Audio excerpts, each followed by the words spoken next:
S, ಇನ್ನು ಸಚಿವ ಪ್ರಿಯಾಂಕ್ ಖರ್ಗೆ ವಿರುದ್ಧ ಛಲವಾದಿ ನಾರಾಯಣಸ್ವಾಮಿ ಅವಹೇಳನ ಹೇಳಿಕೆಯ ವಿರುದ್ಧವಾಗಿ ಇವತ್ತು ಕಲಬುರಗಿಯಲ್ಲಿ ಬೃಹತ್ ಪ್ರತಿಭಟನೆ ನಡೆದಿರುವಂಥದ್ದು. ಕಲಬುರಗಿ ನಾಗರಿಕ ಸಮಿತಿ, ದಲಿತ ಸಂಘಟನೆಗಳು ಹಾಗೂ ಕಾಂಗ್ರೆಸ್ ಪಕ್ಷದ ವತಿಯಿಂದ ಪ್ರತಿಭಟನೆಯನ್ನು ನಡೆಸಲಾಯಿತು. ನಗರದ ಜಗತ್ ವೃತ್ತದಿಂದ ಡಿಸಿ ಕಚೇರಿಯವರೆಗೂ ಪ್ರತಿಭಟನಾ ಮೆರವಣಿಗೆ ಜರುಗಿರುವಂಥದ್ದು. ಬಳಿಕ ಡಿಸಿ ಕಚೇರಿಯ ಎದುರು ಬೃಹತ್ ಬಹಿರಂಗ ಸಮಾವೇಶ ಕೂಡ ಜರುಗಿದೆ.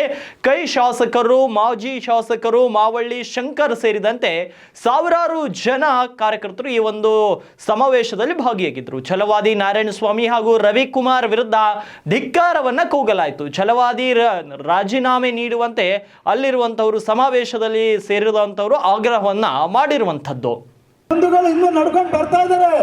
ದಯವಿಟ್ಟು ವೇದಿಕೆ ಮೇಲೆ ಯಾರು ಕೂಡ ಸ್ವಲ್ಪ ಗಡ್ಬಡ್ ಮಾಡಬಾರ್ದು. ವೇದಿಕೆ ಮೇಲೆ ಇರ್ತಕ್ಕಂಥ ಎಲ್ಲ ಮುಖಂಡರಲ್ಲಿ ವಿನಂತಿಯನ್ನು ಮಾಡ್ಕೊತಾ ಇದೀವಿ, ತಾವು ಕುರ್ಚಿಗಳ ಆಸನವನ್ನ ಸ್ವೀಕರಿಸಬೇಕು. ಒಂದ್ 2 ನಿಮಿಷ ತಮಗೆ ಸ್ವಾಗತ ಭಾಷಣ ಮಾಡ್ತಾರೆ. ಆಸನಗಳ ವ್ಯವಸ್ಥೆಯನ್ನು ದಯವಿಟ್ಟು ಈ ಪ್ರತಿಭಟನೆಯಲ್ಲಿ ಭಾಗವಹಿಸಿರುವಂತ ಎಲ್ಲ ಆಗ್ರಿ ನಾವು ಇರ್ದಾಗೆಲ್ಲ ಈಗ ಚಲೋ ರೆಕಾರ್ಡಿಂಗ್ ಆಯ್ತು.